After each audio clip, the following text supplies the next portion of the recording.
Hi, I'm Debbie Georgatos. Welcome to my show, America, Can We Talk? Today, we're going to talk about Election 2020 update, the latest. There's so much to tell you. Hans von Spakovsky, election law expert from Heritage Foundation, joins me. And the Leftists start an enemies list. And then, of course, I'll tell you why the stories we talked about today matter to you. Stay tuned.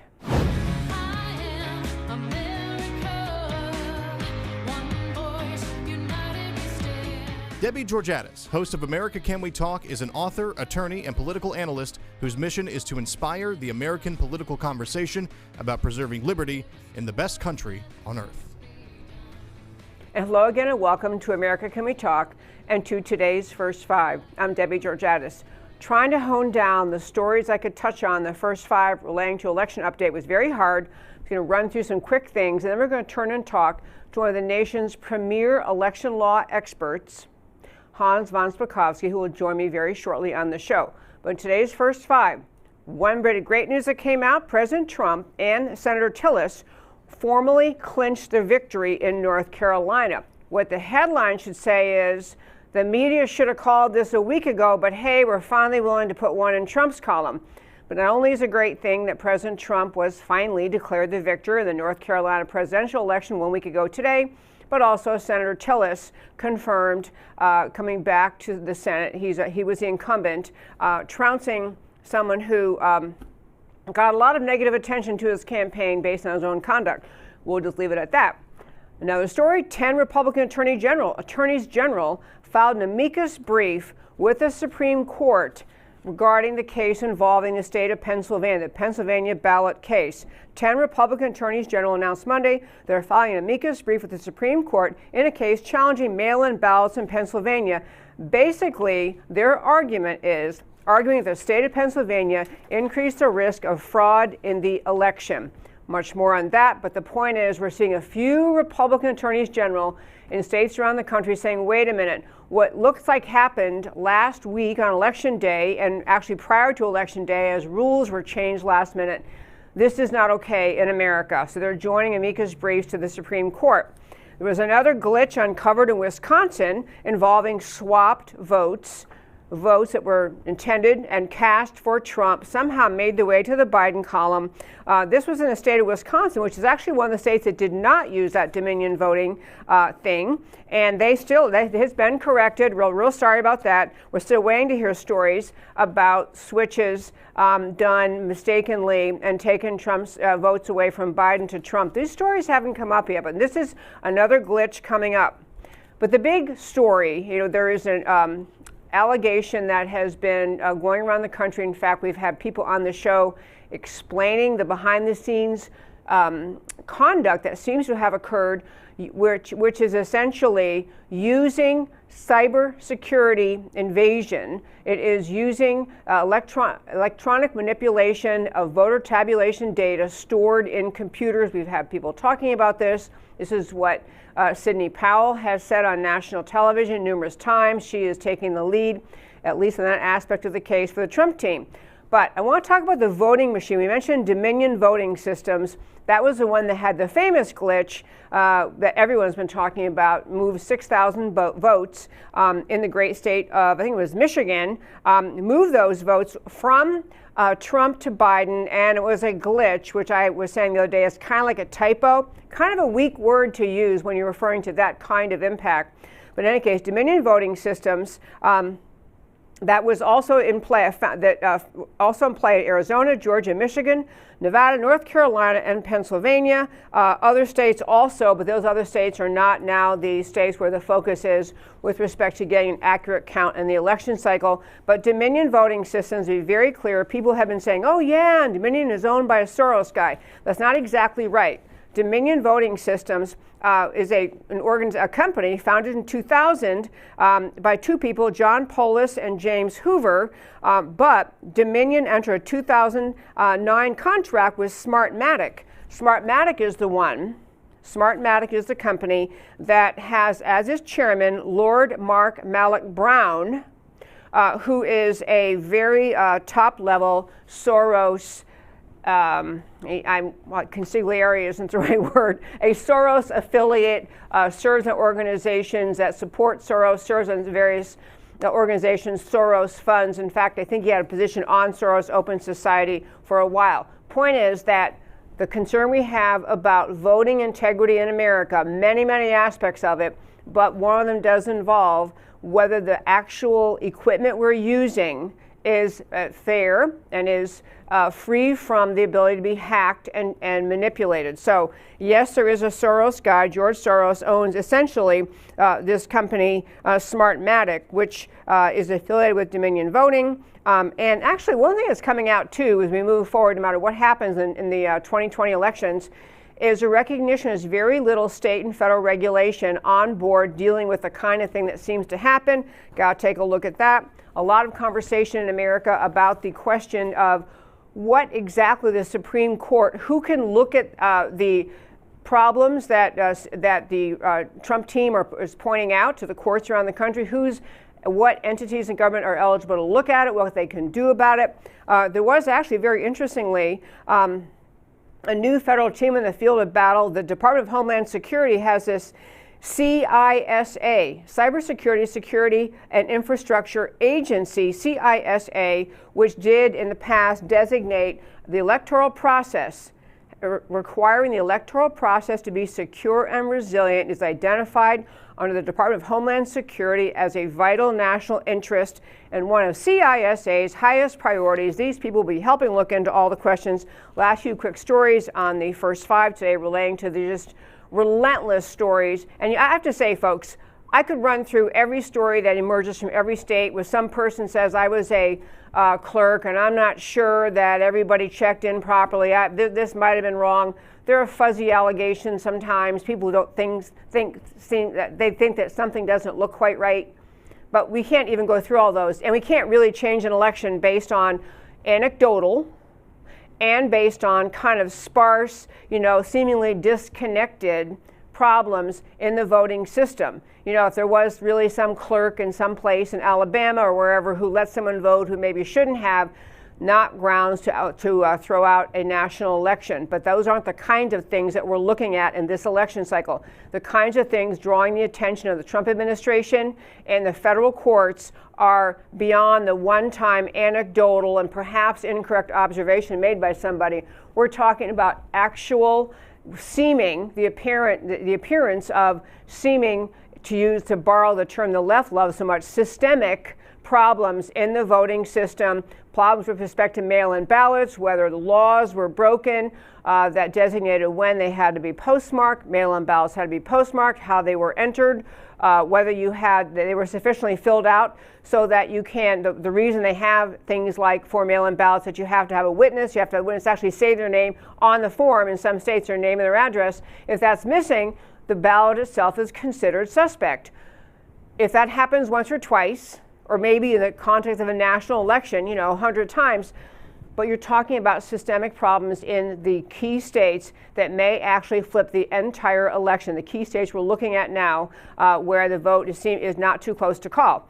So we had in Michigan, you now have an actual election worker who is signed. This is not anything the Trump administration is doing or even the state is doing. This is an organization in Michigan, the Great Lakes Justice Center, on behalf of two voters, Cheryl Costantino and Edward McCall. But their basic thing is they're asking the court to enjoin the certification of the election, void the election, order a new vote in Wayne County, Michigan, which is where Detroit is located, based on the allegation a poll worker has signed an affidavit saying, I saw them backdating ballots. I saw them backdating ballots. And again, if you missed my point about this the other day, I'm sure the left can spin everything and say, well, okay, so someone sent their ballot in late and maybe some poll worker felt sorry for them. They wanted to put the previous date to let that vote get counted. But the fact is, mail-in ballots are the number one potential source of fraud in elections, and the means by which they are fraudulently used is to have a vote counter, some individual or group within the system in a state that's counting the ballots, to recognizing, wow, the guy we thought was going to win or we're trying to help to win, he's kind of behind here or she's behind. let's generate a few mail-in ballots, just get them in here. Oh yeah, look at this whole new box. And all of a sudden, the favored person wins. It's the potential for fraud that makes mail-in ballots, the need to have strict compliance with all sorts of laws that govern mail-in ballots. Another poll watcher, also in Detroit, claims that thousands of unregistered people were allowed to vote by mail, that he actually saw vote by mail coming in and people in the election office adding those people's name to the poll book. They're supposed to already be there in the poll book. So all sorts of allegations ongoing. I'll tell you one last, I really hate to take pleasure in in the demise of a network that I used to really love, but Fox News garnered the ire of many conservatives on election night as they seemed willing to call states that were very close, call them for Biden, but when the states were close, wouldn't call it for Trump, or when Trump was apparently significantly ahead, wouldn't make the call. So I asked Matt the Wonderful. I had this clip yesterday. I never got around to playing it, but there was just one little very telling moment on Fox when one of their network people online is part of the interview with somebody who's questioning, I think it was Cleta Mitchell that was the guest, but questioning the counting of ballots. So if you could play that little clip, Matt the Wonderful. Remember, just because CNN says, or even Fox News says that somebody's president doesn't make them president. So I think everybody wants to know that this was done properly and legally. What is happening? Trace, we've called it. And I think we have to look into every one of these concerns.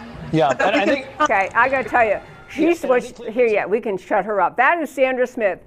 This is the attitude of the media. Simply mind-blowing. Mind-blowing. Sandra Smith, you see the look in her eyes like, what?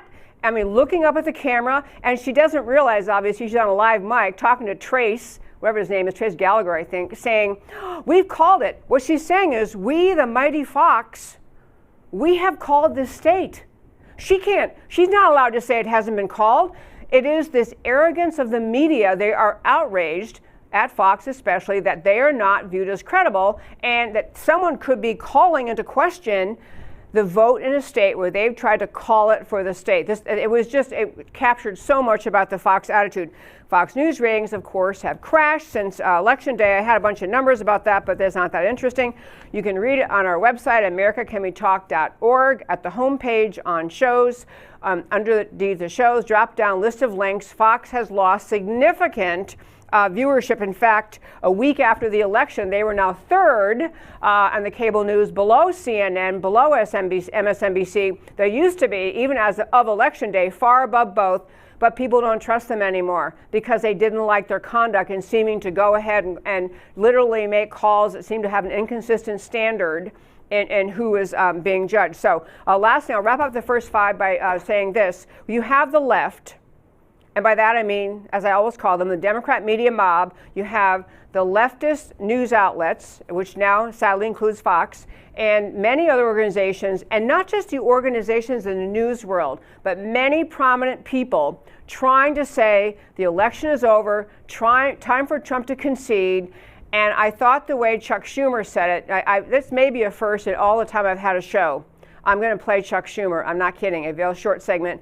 Chuck Schumer telling us about how the election came out and what Trump needs to do. Here he is. Do we have? Trump, you lost. No more games. Go home.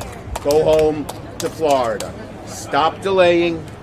Stop making up lies about the election. It was fair. There have been no irregularities found.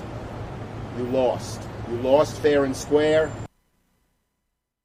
That note, as I wrap up today's first five, I'll mention our guest coming up in just about 30 seconds.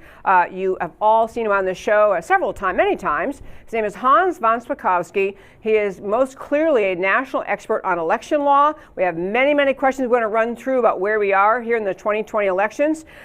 He is at the Heritage Foundation.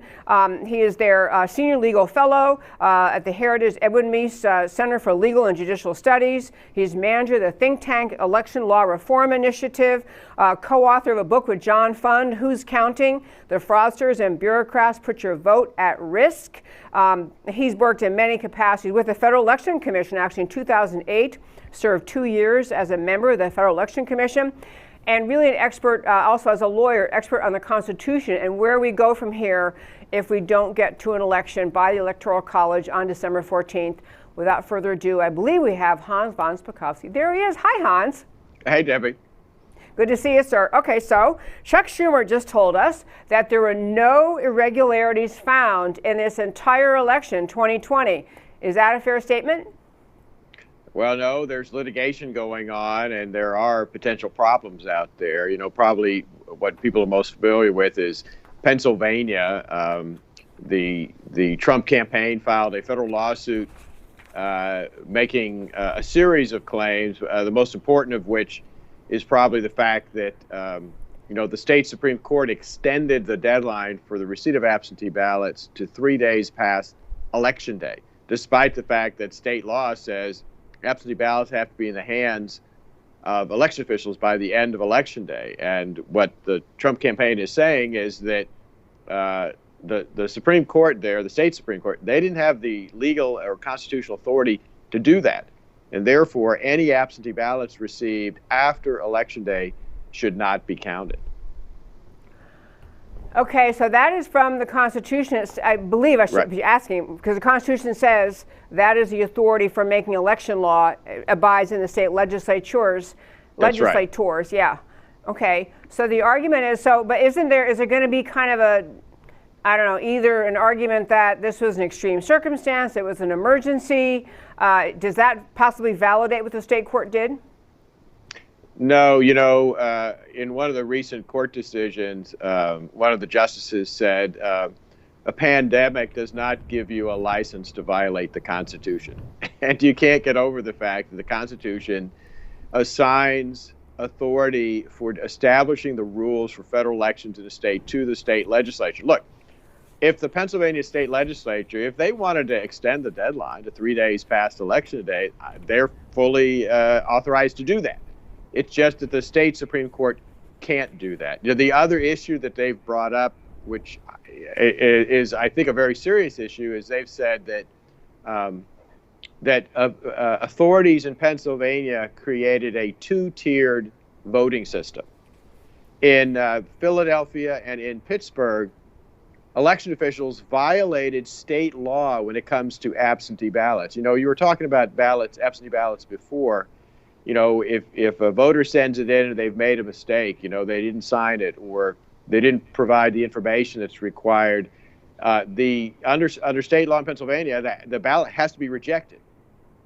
But officials in those two cities, which, as you know, are big urban Democratic strongholds, put in a cure process. They would call voters and say, you made a mistake, you've got to come in and fix your ballot. Again, if the state legislature wanted to do that, they could, but election officials were actually violating state law to put in that kind of a provision. And what the lawsuit says is they therefore created, like I said, a two-tiered system. Voters in those two cities had more of an opportunity to vote than voters in the rest of the state, particularly rural areas. And under the Bush v. Gore decision, the Supreme Court said you cannot have differing rules or standards governing what is considered a vote or a valid ballot in different parts of a state. And again, that's a pretty serious allegation that I think the courts need to look at. Absolutely. So in all this litigation pending, you wrote a piece, by the way, I think it's up at our website, americacanwetalk.org. Your piece, What to Know About Litigation Being Waged Across the U.S. To Preserve the Trump Presidency. Beyond things like the Supreme Court of Pennsylvania saying that you're going to extend a ballot deadline, just generically, what other kinds of things are being alleged as actually actionable conduct challenging the outcome of the election? What broad categories? Well, there are also claims being made in various states that because the voter registration lists are in such bad condition that people who are actually dead but still on the voter rolls may have cast ballots in the election. In Nevada, there are claims that individuals who don't actually live in Nevada but in fact are California residents went into the state and voted in the election. Look, Debbie, the big issue here that everyone needs to keep in mind is that Gathering enough evidence to show that the results of an election were compromised is a very, very tough thing for a campaign to do. And it gets tougher the more or the larger the margin of victory. And being able to get that much evidence in the short amount of time that's necessary, and to then convince a judge in a court that they should overturn an election is, like I said, it's a very difficult proposition, and the Trump campaign has a very uphill legal battle in trying to do that. I am aware in some states of people, it's funny because I kind of run around in circles of a lot of politically active people. There are people going around the country working in various states, trying to they're literally to the point of going to doors where it appears that someone who is deceased, but they voted, double checking that, trying to clean that up. And so they're getting affidavits relating to whether a vote is suspect. But I mean, maybe it's too abstract a question, but how do you, I know it should be an uphill battle. It shouldn't be easy for either party, especially in a national election, to essentially invalidate the election. But I mean, what are the thing? What is there a legal standard you can articulate, or is this such a novel place we are in America that there's no standard you can describe?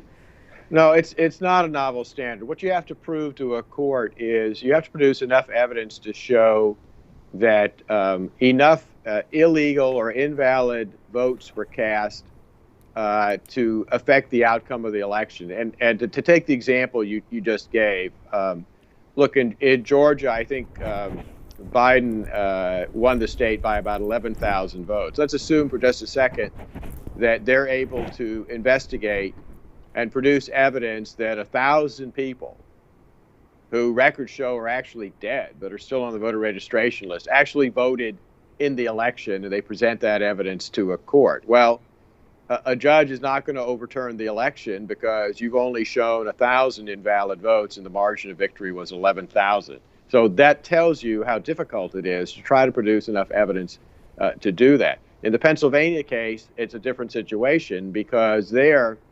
rather than having to show each ballot was invalid, remember, they're making a general argument that any ballots that were received after Election Day, even if they were properly filled out by the voters, shouldn't be counted because they violated the state law set deadline for the receipt of absentee ballots.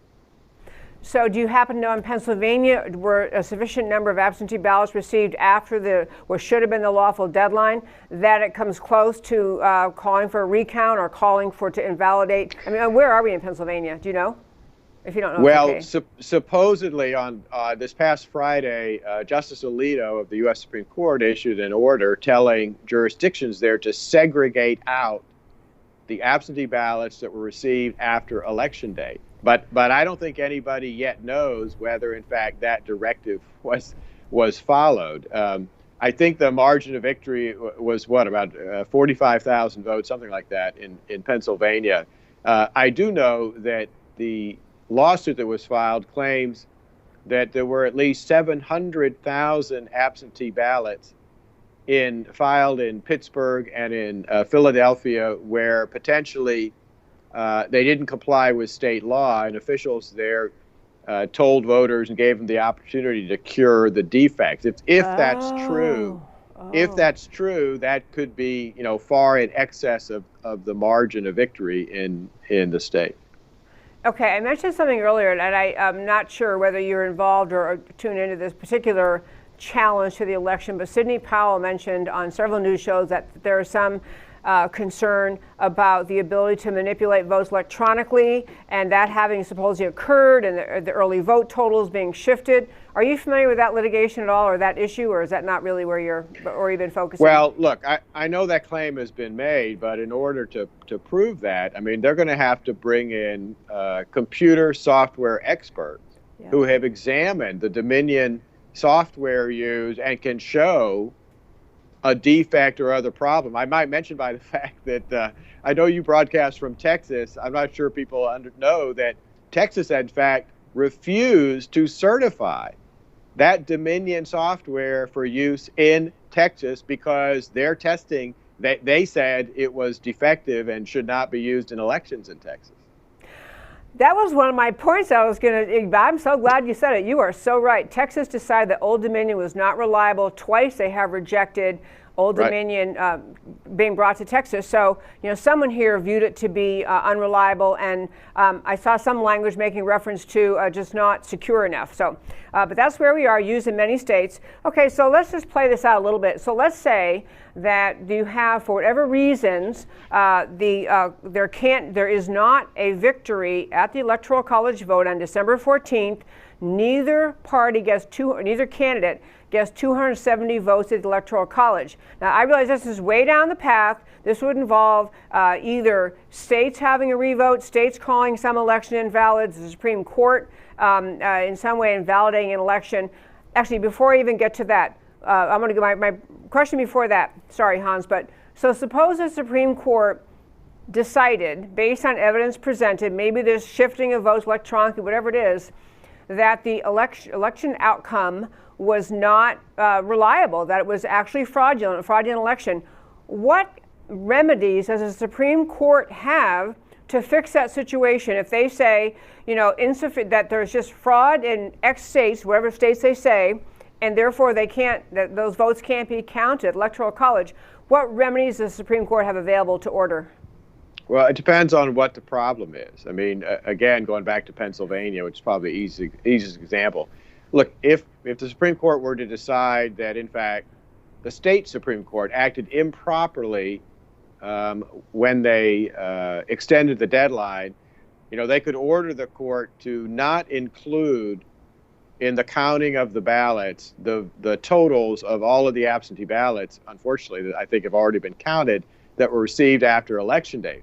Whether or not that would fix the problem depends on whether election officials actually segregated those ballots out and know how many were counted after Election Day. And we don't know whether, in fact, they did that or whether they mixed it all up and can't distinguish between the two. Okay, so suppose that, I'm just trying to get at what kind of, obviously way outside of the norm of things the Supreme Court handles, but what I'm trying to get at, what remedies they could do short of saying invalidate the whole election, and I don't even know if they have that capacity, but do they have any other remedies that are available? Like the Supreme Court cannot order a new election nationwide. They do not have that authority. Is that correct? Yeah, because we don't have a nationwide election. Yeah. We have elections in each state. So if you want to show that the election outcome was compromised, you can only do that in a state when it comes to the election. And, look, they might decide that, in fact, that was a problem in Pennsylvania, but that doesn't mean that it's a problem in any other state, again, unless you can show sufficient evidence that the election in other individual states was compromised and the outcome is in doubt. Okay. So this is, it's a really, obviously it's an amazing time we're in America, and a lot of uncertainty and tension and accusation, but so the Supreme Court, okay, they can't, it isn't their place to order a new election, and they wouldn't necessarily, except for Pennsylvania, even be aware of the need for it. But beyond that, one last thing. So if let's say they decide the whole dang system, the entire Dominion had this 3% shifted, or in numerous states, 3% were shifted, the court doesn't have a remedy available to fix that. The Supreme Court does not. Is that correct? Well, first of all, I seriously doubt that they could produce evidence of a software glitch causing a problem in every single state where this software is being used. But no, the Supreme Court has a lot of authority to try to fashion a remedy to fix a particular problem. But it just depends on what that problem is before you can come up with what the possible solution is that the court comes up with. But look, it's not unusual for the court to get involved in election matters and try to remedy problems in elections. They've been doing it since 1965, for example, with regard to the Voting Rights Act. The Voting Rights Act, that whole law was intended to fix problems in elections when discrimination was occurring, and they've been working on cases like that for a very long time. Okay. So let's just say, hypothetically, leaving aside what the reason would be, run us through the process. If you had, for whatever reasons there were, election outcomes invalidated in some states, and you got to the place where you could not get either candidate on the ballot to win 270 votes at the Electoral College on December 14th. The Constitution has a provision then that the election goes over to Congress. Can you walk us through how that works?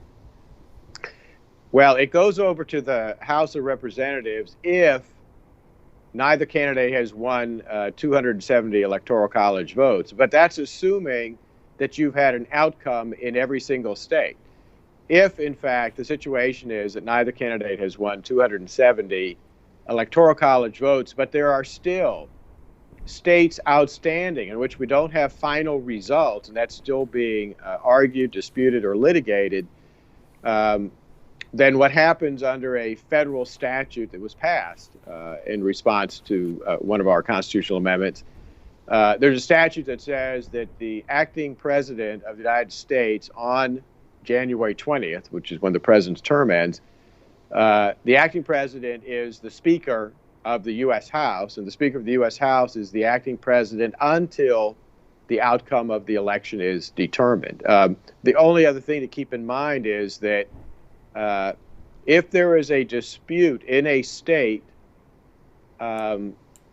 over which party, which candidate gets the pledged electors, that is also something that could be resolved by Congress. And if you want an example of that, you could look at one of our presidential elections in the late 1800s, in which there were disputes in several states, and the states couldn't figure out who had won, and so they sent two sets of electors to Congress. Congress appointed a committee to decide which set of electors should get the vote, and they voted, frankly, along partisan lines to award those Electoral College votes to Rutherford B. Hayes, the Republican candidate. Okay, but there is this is so interesting, and I realize we're way past, we're making a lot of assumptions about things we don't know, and there'll be all sorts of decisions in the states in the next 2 days that tell us the answer to everything. But eventually there's some process in which, to keep going down the path, some process in which in the U.S. House, they ultimately are designated under the, I think it's in the Constitution and the 12th Amendment, that they select the president. And that's a vote not by majority of House members, but by state delegation. Is that right? That's right. Each state gets one vote. So in a delegation like Texas has, the delegation would have to have a meeting and a vote. And the majority, whoever gets the most votes, Texas would then cast its one vote for whoever the majority of the congressional delegation chose. So in that case, if we get that far, which heaven forbid, we will really be in tumult then if we get to this. But if that were to occur, so you have 50 states and each state gets one vote in the U.S. Congress to choose the president. And so that would mean that whatever, you presume that if there were, and I think the numbers right now are 26 delegations are majority Republican and 24 majority Democrat, you assume they would just pick Republican. Because the Republicans would go with Republicans, Democrats go with Democrats. You presume, you can't know. Right. So suppose this happens. I'm really way out there. I'm having fun. I was waiting for this chance to ask you these questions. So you get to the House to do that. So then what happens in the Senate? The Senate then picks the vice president. Correct. And so you have the House pick the president. Is the same thing in the Senate that it is each of the 50 states gets one vote? No. Okay, what's it in the Senate? Because with only two senators, they might tie, and therefore they wouldn't be able to vote. That was my question. Okay, so what happens in the Senate? It's just a straight out vote to decide who the vice president is. So if the Republicans have retained their majority, they probably would pick a Republican vice president.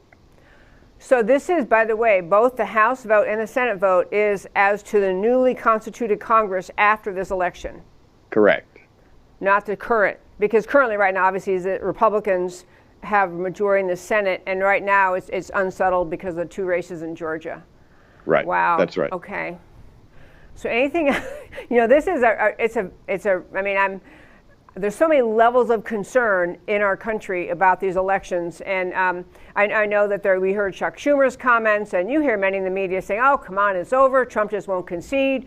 You hear a lot of pundits saying, hey, all of these issues that are legitimate legal issues that get to be litigated, that we get to have a court hear them and issue a ruling of some kind. I mean, we at least get to have that. And then you have a kind of pragmatic citizen saying, my eyes tell me I see these big, big Trump rallies, and I see nobody at all coming for Biden. You can't tell me Biden won. And so I think it's a time when the rule of law and the constitutional system is really our singular savior. I mean, having a system that everyone agrees to. Yeah, well, I thought you'd like to opine on that, how important it is to have law and the Constitution govern this tumultuous process. Oh no, I totally agree. Look, the fundamental truth is that this is a country based on the rule of law. That has made us very different from many other countries around the world, not just today, but throughout history. And we have a constitutional structure, a constitutional organization that lays out how we pick our president, vice president, and what we do in situations like this. It has worked remarkably well for our entire history. But one of the things that we all want is finality to an election.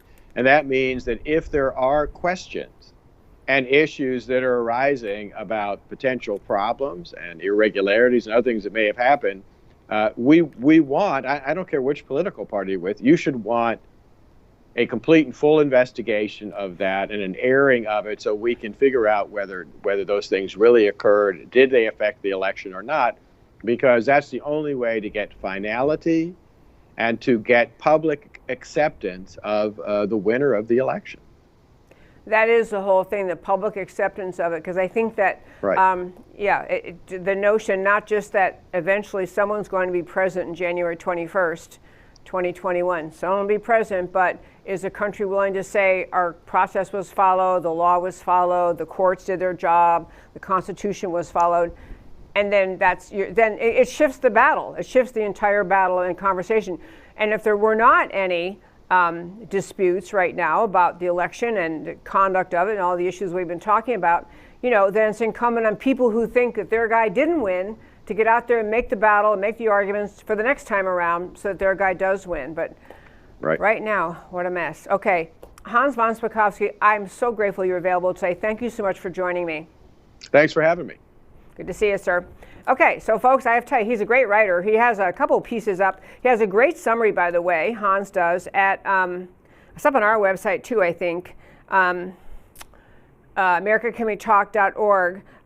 But he did a great summary of all the litigation pending in various states and how how it looks, what the arguments are. And one reason I want to have him on, he's with Heritage Foundation, so he is a 501c3, simply, nonpartisan, does not take partisan sides in anything, and they are advocates for the Constitution. And I will make something else clear to my listeners, because if you listen to the show very often, you know that I strongly support the Trump agenda, the agenda of preserving America's founding, the agenda of preserving the foundational promises of the Declaration of Independence, of the Constitution, of the structure of government. That is the only place to find unity around the ideas that created America, the ideas that made America stable, strong, full of opportunity and promise, and the place that everyone in the world wants to come if they're trying to flee repression and violence or any other ill. America's the first choice, and it's because of the ideas that founded this country, and that's why it's so important to hold on to those. So in this election cycle, in this entire last 4 years and before that, the agenda should be to preserve America, the great, unique, as founded. That should be our agenda. I had the Trump agenda, the mission of President Trump to restore the concept of very clearly we are a free market country. We are not a socialist country. We have strong borders, which are a national security issue. We have strong national security. We want to, the Trump presidency has revitalized in so many millions of Americans recognition of the founding ideas of America, the importance of those ideas in the stability of America, and the deepest concern for what people see is happening in our country. And they realize more than ever, because Trump was elected, the light of truth has been shined on the leftists in this country, the radical leftists in this country, who simply are determined to take down America the Great, America the Unique, America the Extraordinary. The anti-American left, which has now fully embraced the socialist agenda. I'm talking about the Democrat Party of America, fully embraced the socialist agenda, the radical Marxist agenda. They are, as you hear former Vice President Biden now saying, if he is inaugurated, he is going to, and he's run through a litany of things, we're going to have a mask mandate, he's going to mandate social distancing. He's going to shut down as needed, keeping people socially isolated. He's going to mandate the track and trace system. He is already talking about shifting this country away from America the free to America the formerly free, now controlled by a totalitarian government. Biden is dangerous, as is Harris, and they promised these things throughout their election cycle, especially Kamala Harris. Happy to eliminate insurance companies, happy to force socialized medicine on everyone.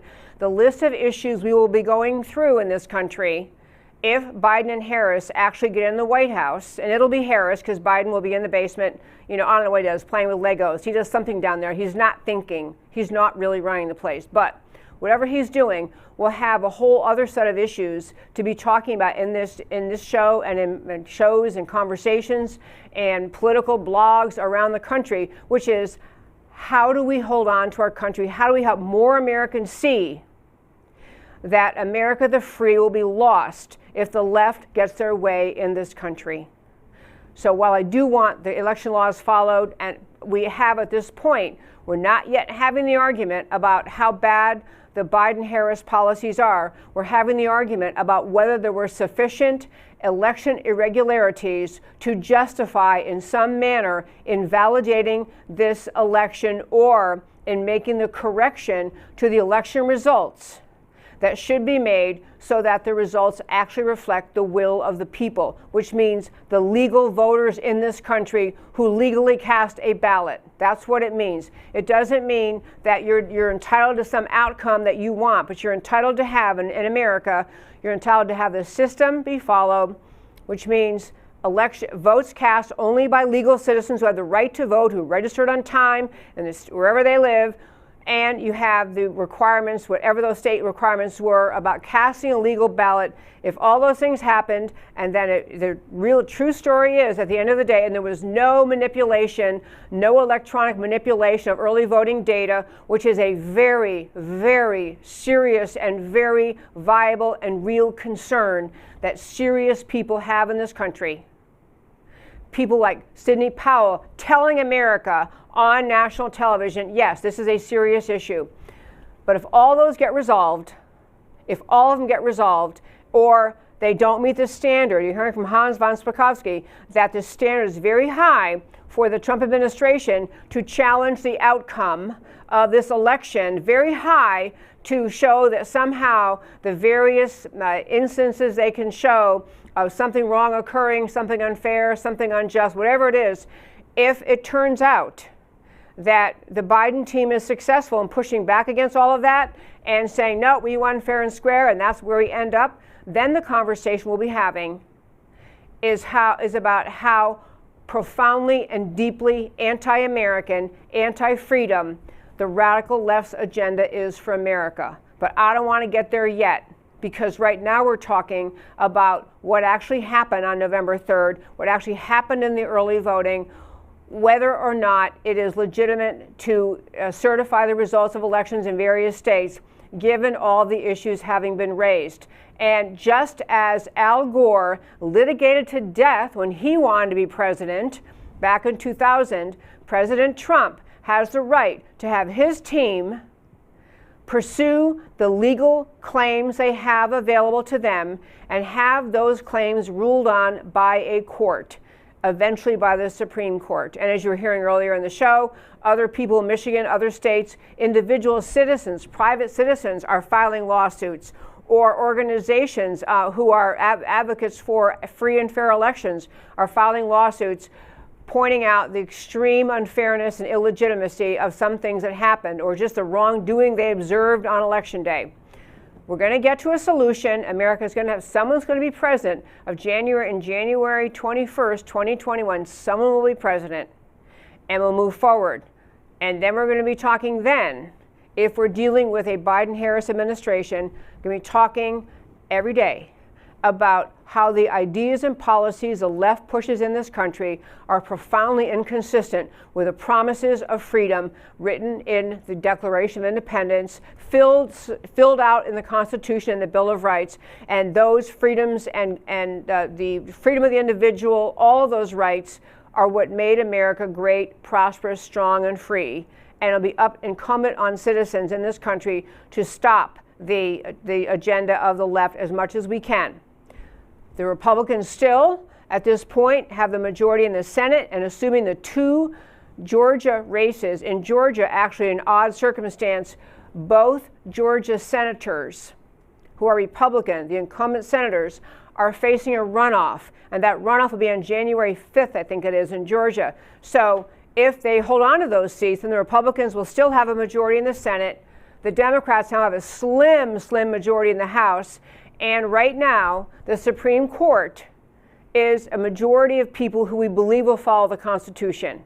It's not majority Republican, majority conservative. It's a majority of people who actually follow the law, apply the law, and follow the Constitution. We are now seeing the fruition, the just great impact of the fact that over the last 4 years, President Trump has been dedicated to filling the open slots in the federal courts around this country. The federal trial courts, called the district courts, the federal appellate courts, called the circuit courts of appeal, all of these have been filled by President Trump and the Senate. And if the Senate holds the Republican majority, the 2 senators from Georgia win, then the backstop, the protection of the Constitution, the protection of America will be in the hands of the Republican majority Senate and the Supreme Court and other federal courts holding the line on the Constitution. Because what the left has in mind for this country, many of the policies are openly telling you they will pursue, are radically, fundamentally inconsistent with liberty in America. But first, we'll get through this litigation. We'll find out how it's going to go. I want to hit one other quick story today. I called it Leftist Start Enemies List. This is almost unbelievable. I sent to Matt the Wonderful, Alexandria Ocasio-Cortez, shockingly a member of the United States House of Representatives, an actual avowed socialist, one of the 4 squad. She tweeted out, and there were actually 2 in a row, and it doesn't matter which order. She tweeted out something, and then what I sent Matt as actually the response by someone right beneath it. So if you can put the first one up of those, Matt, for the screen for our happy listeners. So look at the top first. Alexandria Ocasio-Cortez tweets out, "Is anyone archiving these Trump sycophants for when they try to downplay or deny their complicity in the future? I foresee decent probability of many deleted tweets, writings, photos in the future." And then someone on the conservative side puts downplay or deny complicity in the future. Is that a threat? Like when your Marxist fantasy comes true, you try to throw us in jail for having an opinion? Give me a break. And another really good response, same tweet from Alexandria Ocasio-Cortez. The other person, Lisa Booth, just puts, "Archive this, you are insane." But on a very serious note, people, Alexandria Ocasio-Cortez, openly Democrat socialist, no argument there, openly supported Bernie Sanders, very much wants, if the Biden team succeeds in this stealing this election and becomes the president, she, Alexandria Ocasio-Cortez, says, you know what, you got to have Bernie Sanders, you have to have a very top, very big position in your administration. Other radical leftists, Elizabeth Warren, Senator Warren's pushing for a position in the Biden administration. America will soon see, in the first 2 years, if we get to this point, soon see just how radically leftist the Democrat Party has become. They cannot pass anything like mainstream, Main Street America legislation because that's not where they live ideologically. So when you see Alexandria Ocasio-Cortez, now I don't know whether she's actually so out of touch with reality that she actually thinks the Trump administration, she's making an analogy, as you probably can tell, to the Holocaust. She's making an analogy to Trump as Hitler. So AOC is saying, just like after Hitler was finally removed and the Holocaust was exposed, there are many, many people writing about that era in history saying everybody who was complicit, everybody who knew anything, anyone who supported Hitler in any way must never work again, must never be accepted in society again. That was a good idea in relation to Hitler and the Holocaust. It is pure insanity on the part of AOC.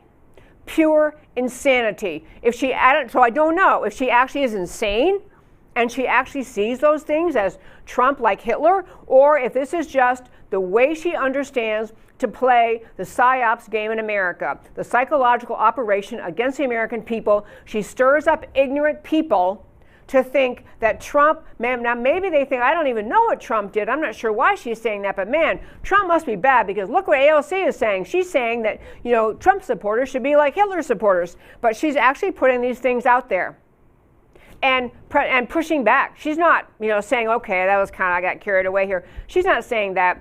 She's talking about creating enemies lists. Anyone in government who in any way assisted the Trump administration. Anyone in government who did not push back and hate Trump at every moment like she pushed back and hated Trump. They are somehow to be punished. They are to be shown the door. They can never work again. They can't be in politics. This is what she's trying to say. She's thinking that people will be embarrassed for having supported the Trump administration. As she says, I foresee, like she's a big prophet, deleting tweets, deleting emails, trying to pretend, oh, who me? I didn't do that.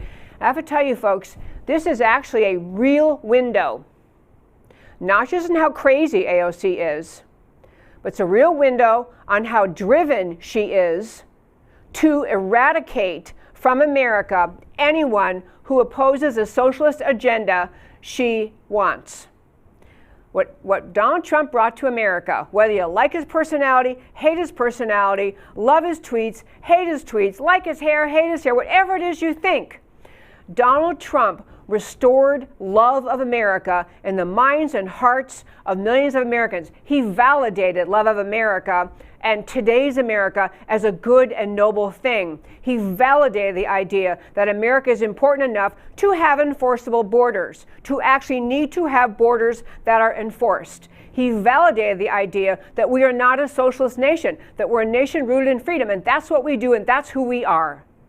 He validated the idea that America has a noble and good history after 8 years of Obama apologizing about America, denigrating America, leaping as far as he could into the globalist agenda, diminishing the role and place of America in the world, and acting like America is just some other country, just like any other country, just like he said, I think it was, and the Greeks probably think Greece is a great place, Greece is exceptional. What Donald Trump did is get Americans to think again about why America is unique and great, and that is because of the founding ideas. It's not about race, it's not about skin color, it's not about ethnicity. It's the founding ideas of America in the Declaration of Independence, spelled out in beautiful, immortal language in the Declaration of Independence, carried forth, the spirit of that carried forth into the Constitution. And for literally 80 years or more, the American left in various ways has been chipping away at the cultural norm of America for American citizens to love America. It doesn't have anything to do with race, ethnicity, or national origin. Always the argument the left goes to, oh, this is just racist, old white guys formed a country. We're so post-constitutional, we're past all that. The ideas that formed America are what kept us safe.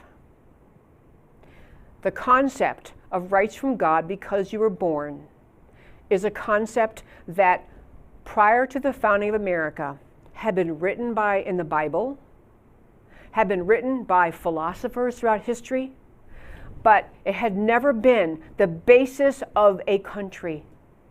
That was the importance of the Declaration of Independence, that the very idea of America is springing from the recognition, not just that people here in this piece of geography on the dirt on the earth that are in America, but everyone, everywhere is actually endowed by their Creator with inalienable rights.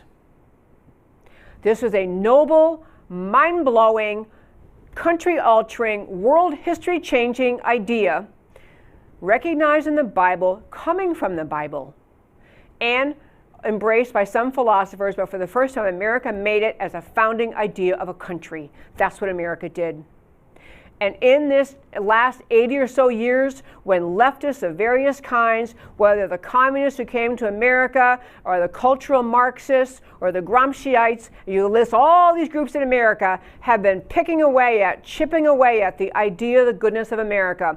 And we were so close to losing the whole thing, the whole idea of an America rooted in the rights of the individual to live in freedom, under the 8 years of Obama, as he worked in many ways to undermine that idea, to seed the federal agencies with people who don't believe in that idea about America, for people who think that globalism is a better answer. And, America's founding ideas, they're great, but hey, so are the founding ideas of Islamic majority countries who found their country on Sharia.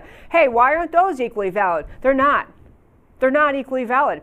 Many of countries in this world, their founding ideas that created the culture of government, the culture of their society, are ideas, they're lesser values, lesser ideas, worse ideas than the ideas that founded America. That's what Donald Trump brought to the fore again in America. Love of America. And that is why the left hates him so much. That is why Alexandria Ocasio-Cortez would go off on some idiotic enemies list mission, because when someone like Donald Trump reinstates love of America, belief in the rights of individuals to live in freedom, that you have rights from God because you were born to life, liberty, and the pursuit of happiness, that the Bill of Rights are not just a bunch of rights that maybe you have, maybe you don't, let's know next year if you can still keep them or not. Those are rights, those are the spelling out of the idea of rights from God because you were born, from the Declaration. It's just spelling out, the filling out of those rights. And no one who believes they have those rights is going to live and going to accept the Marxist mindset, the Marxist mission that AOC has accepted. What the left is pushing for, and Biden, I don't care how much he looks like, an American statesman with silver hair and, a twinkle in his eye, all the things people say about him, he is right down the path with this Marxist agenda. And no one who loves the freedom of America, understands America, could ever embrace what Biden and AOC and Bernie Sanders and the left are going to bring to this country. They are fundamentally inconsistent. Fundamentally inconsistent, incompatible. You can't have both. And this is why so many people are standing up for President Trump. It's not personal for him. It's not like he personally is the one person ever who has been a good president or put good policies forth. What people love about him is that he reignited love of America. And this is why so many people are on the ground fighting in every possible state where there's still a question of who won the election. In every state, it's why people are on the ground fighting, because they want that America that is being protected by the Trump administration, and they do not want the America they can see coming under an Biden administration. So I will tell you, I got to wrap up, we're out of time here, but on the subject of AOC's tweet, she had out there, so right away, some idiotic group makes a website, the Trump Accountability Project, where they're basically memorializing the idea that everybody sign up and you turn people in. Anybody who supported Trump, they're out, they're toast, they're dead. And they run through the reasons why that people should do this. One reason they give is the idea because they put children, they separated children from their families. This is the border cage thing. Doesn't matter how many times people in Washington, even Democrats, have said, hey, wait a minute, Obama did that too. This is not a Trump thing. This is something AOC and the radical nutcases on the left recognize stir up the American people. They do these things because ignorant Americans actually think that Trump or other people working for him for no reason at all would separate children and their families, not recognizing this is what Obama did to what you had to do at the border to figure out if these kids were being trafficked, as many of them were, by evil people, sex traffickers, human traffickers, or really they were, and who they were, and who their real parents were.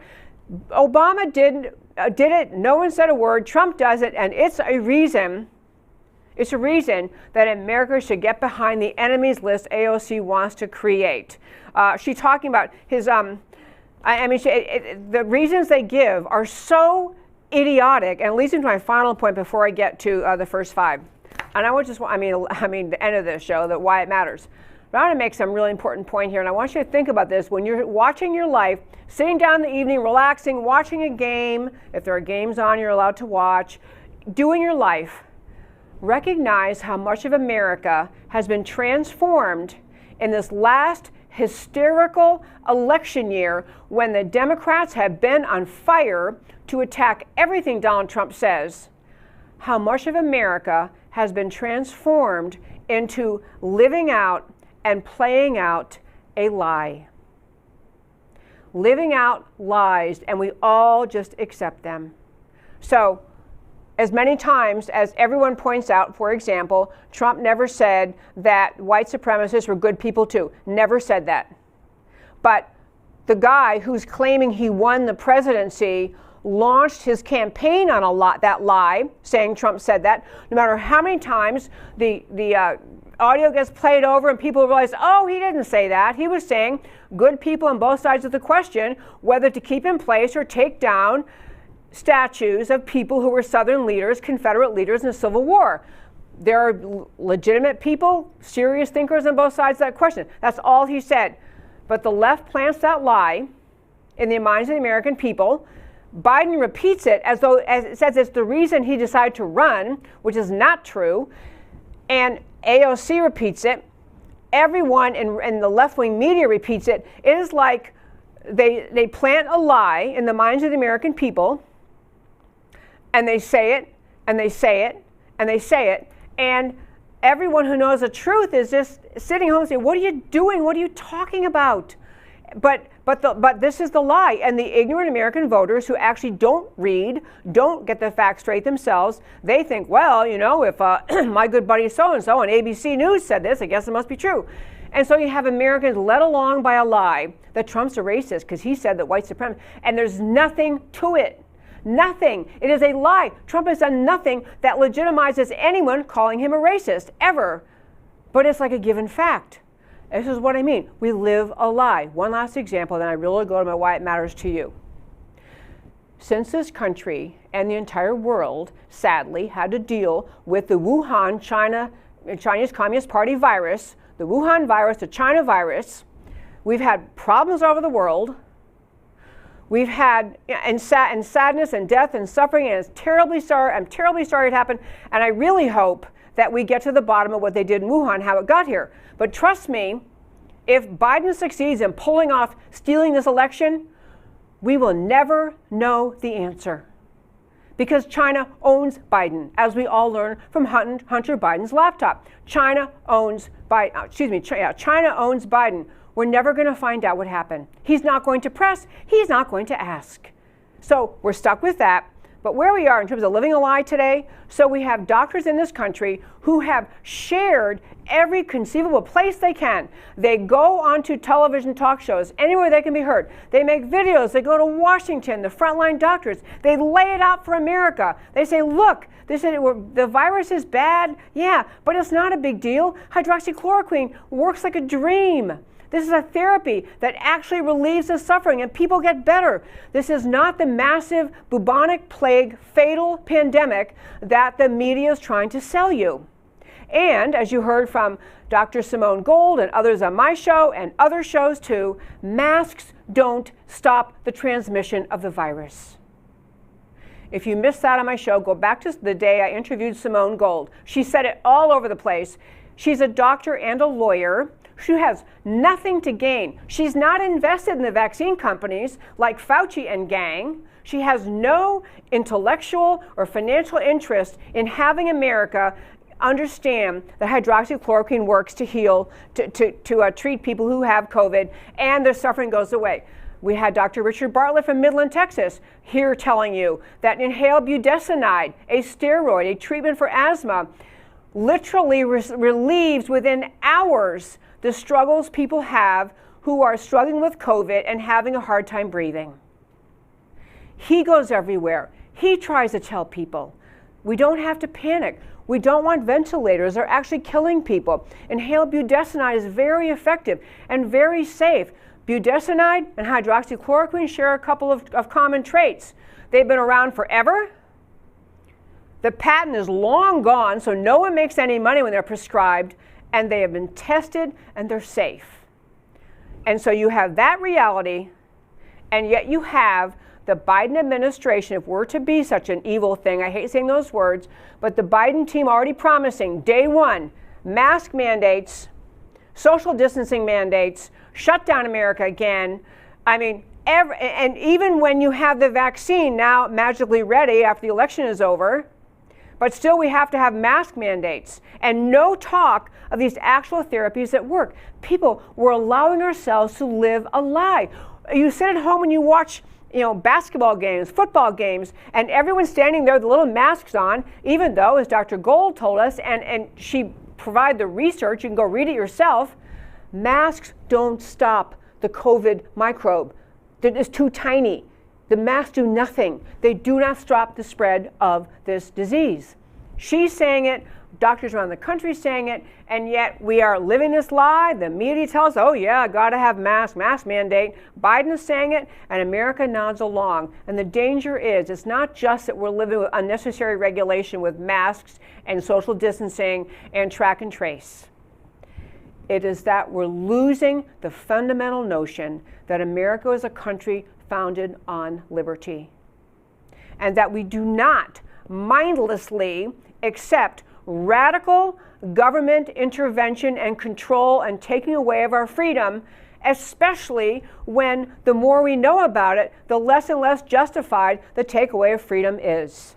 It is a crazy time in America, but the best thing the American people can do is inform themselves so next time you understand, you hear that there's yet another demand for a mask mandate and increased masks and more control over you and more, that you have the facts, that you challenge your legislators, you challenge your local officials, because what you're being conditioned for, this Marxist end of America as founded, end of America the free, home of the brave, requires people to lose that spirit of freedom, to lose that spirit of self-reliance, to lose that concept that we don't live in a government-controlled, totalitarian society. We're supposed to be America, founded on liberty. That, my friends, is the biggest issue in this election, is whether the American people have been conditioned so that we simply no longer question, no longer call into doubt what the leftists in this world are doing to us, especially in our precious country, taking away our liberty, and taking away even the concept that we as individual Americans can think for ourselves, can research for ourselves, can find information for ourselves, and make our own decisions. We're headed toward a very, very dark time in American history if the Biden-Harris team succeeds in being inaugurated on January 21st. We are headed toward a very dark time. All of you need to be praying for this country and doing what you can to get the last battle we have, beside the battles going on in these various states, which we don't know how those are going to come out, but it's a battle to hold on the U.S. Senate, because that's the battle, that is the backstop for liberty against the tyranny and totalitarian Marxist agenda the Biden-Harris team is bringing your way. I close out the show every day by telling you why the stories we talk about today matter to you. And so, I'll tell you, we talk about election 2020, the latest, new vote tabulation glitch discovered in Wisconsin, correction, flipped 19,000 votes to Trump. So shocking. Michigan lawsuit filed over backdating of ballots. Ballots received after polls closed, backdated to appear legally cast. Dominion voting system used in Arizona, Georgia, Michigan, Nevada, North Carolina, Pennsylvania. And look at the names on that list. Those names are the places where we have serious questions being raised. Dominion leadership reportedly tied to Lord Malik Brown. Malik Brown is actually tied to Smartmatic. And who is Brown? Vice chair of the George Soros Fund Management, vice chair of Open Society Institute, Soros' #1 cultural takeover organization. That's who he is. AG Barr has authorized the DOJ to look into credible allegations of substantial irregularities, and they better hurry up. More likely than ever, Trump won the election, but is America willing and able to overturn the fraud? And do we have the capability of doing that? I don't know. And then, leftists start enemies list. Open talk in leftist circles, AOC, Jake Tapper and CNN, Jennifer Rubin, Washington Post, of viewing Trump supporters as enemies to be canceled from jobs and normal life if not sufficiently repentant, analogizing Trump supporters to supporters of the Holocaust, claiming Trump supporters need to face a Truth and Reconciliation Commission as if support of Trump is akin to support of apartheid. This is moral insanity, profoundly anti-American, sheer evil. But this is leftism that's pulling the strings behind Biden-Harris. Every American who voted for Biden out of hatred of Trump or based on judgment that 4 years of Biden-Harris wouldn't be that bad was manipulated and betrayed into enabling the dismantling of the freest, most noble country in the history of the world.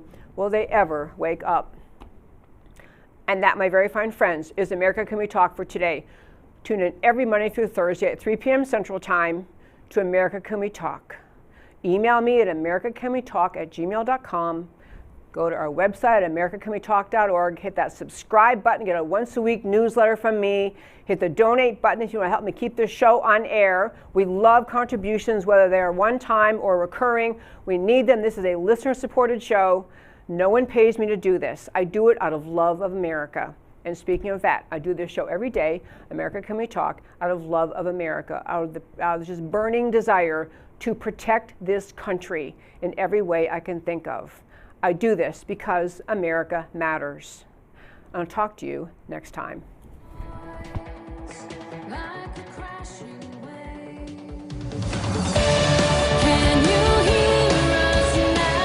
America Can We Talk? Truth about America.